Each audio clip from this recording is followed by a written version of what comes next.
Fala galera do oitavo ano, tudo bem com vocês? Espero que sim. Bom, hoje nós vamos dar início à nossa primeira videoaula, né? Então acompanhe comigo aí os slides e espero que vocês gostem. Certo, então o conteúdo aí vocês podem perceber na revisão e correção de exercício.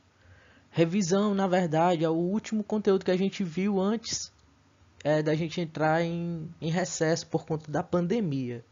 Certo? E a correção do exercício é justamente o último exercício que eu pedi para vocês responderem em casa, tá? Compartilhado pela coordenação via agenda digital.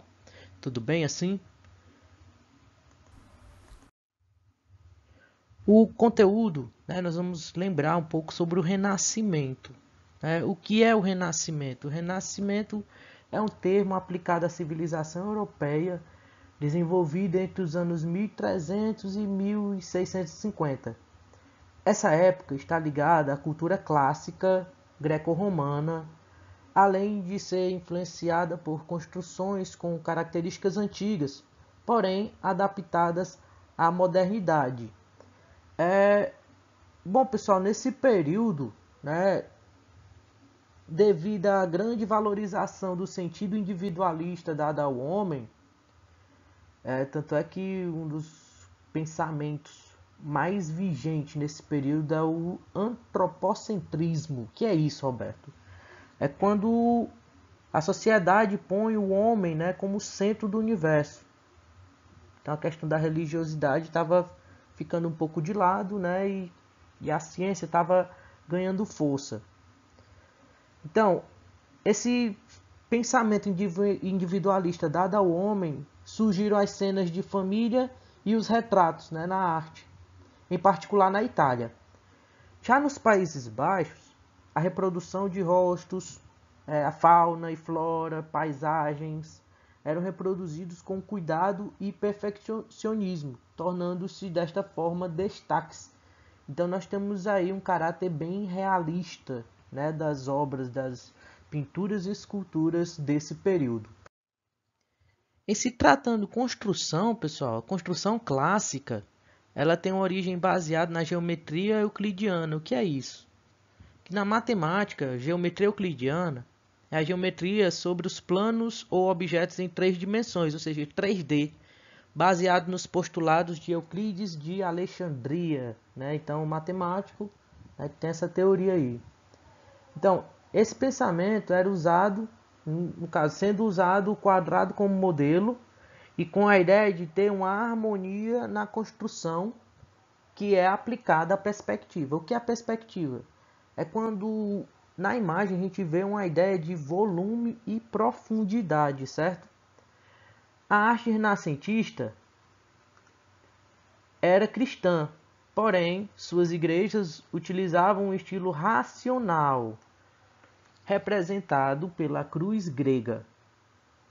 Os palácios seguiam um modelo plano, utilizando-se o quadrado como base. Então, como a gente pode ver aqui, né, a geometria euclidiana e essa harmonização na construção, certo? Usando o quadrado como modelo.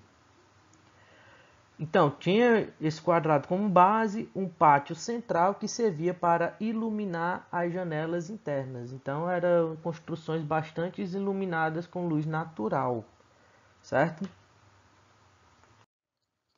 Continuando a falar, né, sobre construções, né? Então, nós temos aqui um dos principais arquitetos, né, renascentista, era o Brunelleschi, tá?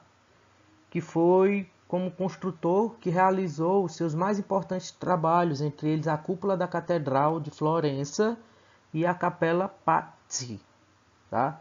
Então, na arquitetura nós temos o nome do Brunelleschi como um dos principais, tá bom? Agora, saindo da arquitetura e indo para a pintura. Deixando a arquitetura um pouco de lado, né?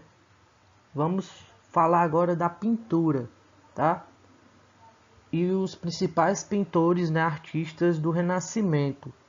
Bom, pessoal, nesse período, devido à grande valorização do sentido individualista dado ao homem, surgiram as cenas de família e os retratos, né, em particular na Itália.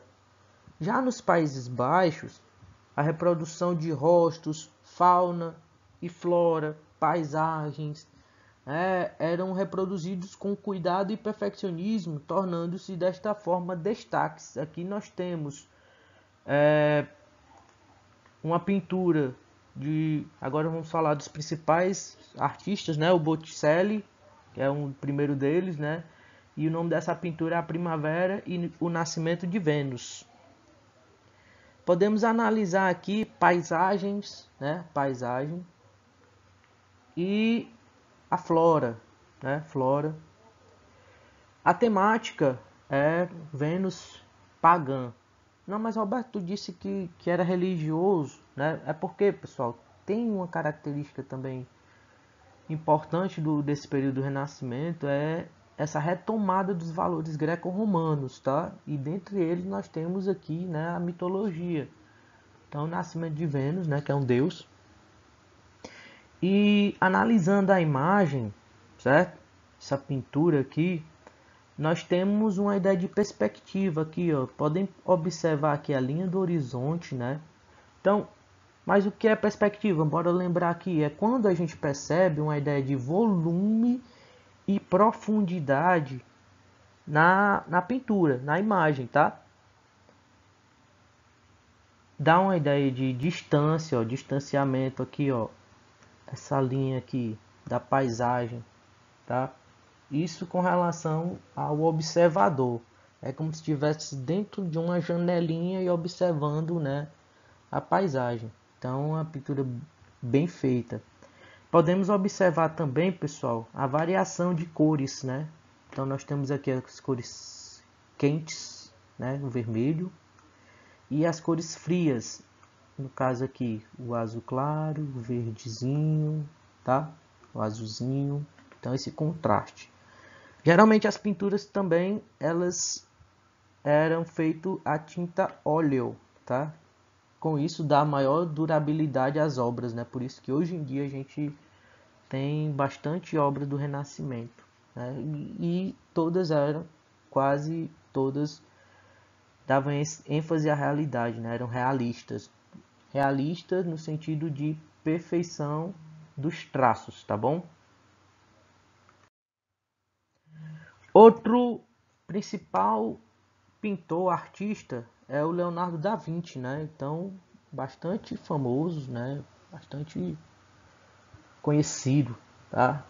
Isso daqui é uma pintura dele, A Virgem dos Rochedos, é a temática religiosa, certo? Então, uma coisa não distancia da outra, né? O paganismo e a religiosidade nesse período. Leonardo da Vinci nem precisa falar sobre ele, né? O maior artista, né, de todos os tempos. Ele acumulava várias funções, ele era pintor, músico, desenhista, projetista, arquiteto, inventor e por aí vai, tá? Então é um homem de se admirar, certo?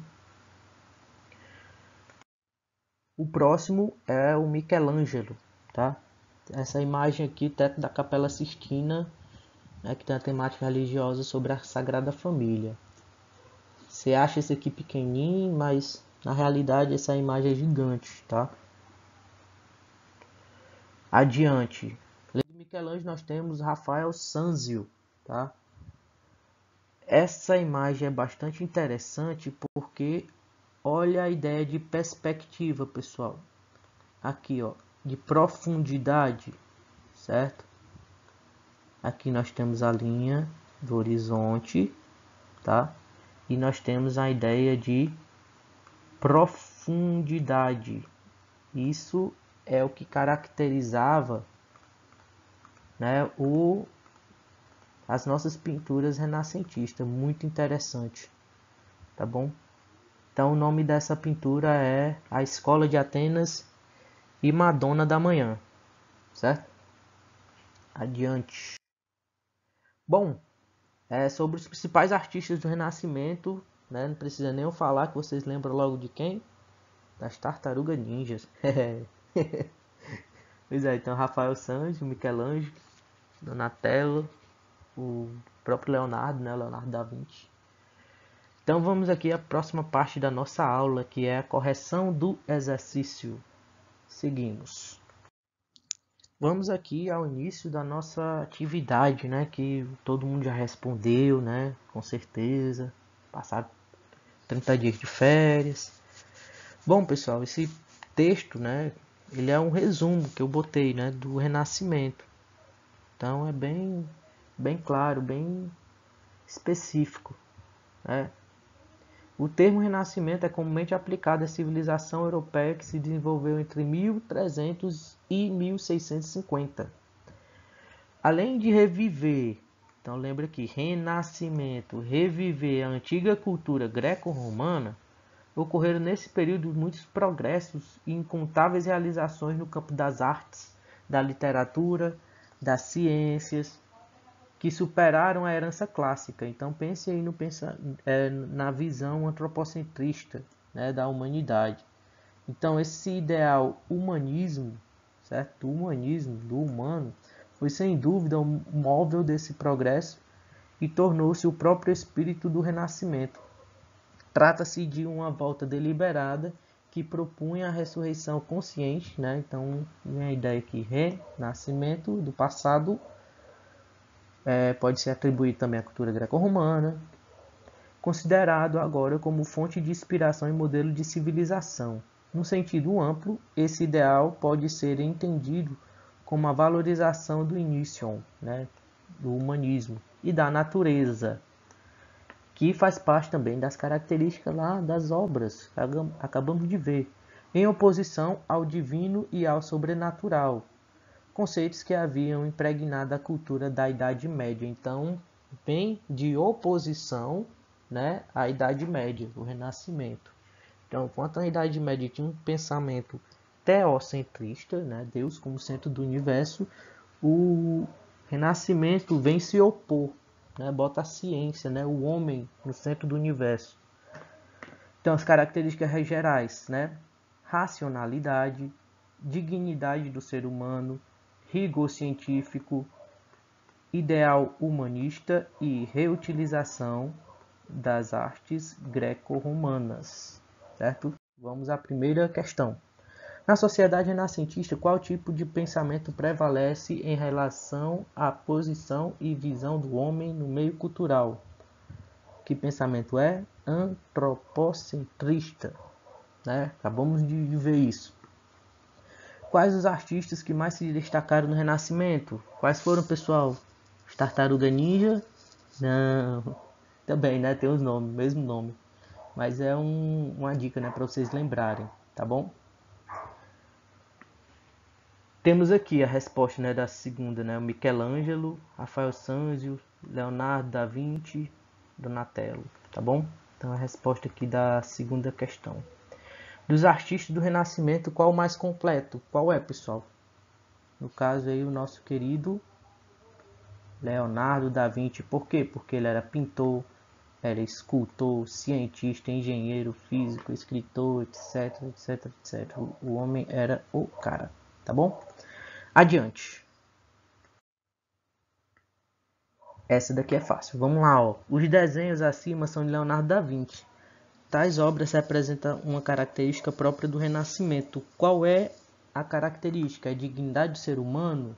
Aqui tem falando alguma explicação, né, do valor humanizado. Dá para perceber isso? Não. Então, o que mais se encaixa mesmo, pessoal, é o rigor científico. Então, é um projeto aqui, ó. A gente até fala que o Leonardo da Vinci foi um dos primeiros a projetar o helicóptero, tá? Então nessa imagem aqui a gente prova isso, certo? Então a característica é rigor científico. Adiante. Lembra do nascimento de Vênus? Pois é, né? Então associada a quê? Qual característica? Qual? Isso. Eu ouvi daqui, viu? É a volta, né, da cultura greco-romana, certo? Então essa retomada da cultura grega greco-romana, então caracteriza essa pintura aqui. Sim, qual o nome dela que a gente viu? Isso, Nascimento de Vênus, muito bem. E a última imagem aqui, essa imagem aqui vai representar o quê? Ninguém sabe, né? Quem tem um quadro desse na sala de jantar vai me dar um bombom. Vixe, vou ficar cheio de bombom. Bom, pessoal, isso aqui é a Santa Ceia, né? Conhecidíssima, certo? Então, a atividade não estava tão difícil, tá? Bem simples, bem resumida mesmo, certo? Bom, eu espero que vocês tenham gostado, tá? E a gente se encontra na próxima semana. Um forte abraço e, por favor, pessoal, se cuidem, tá? Cheiro.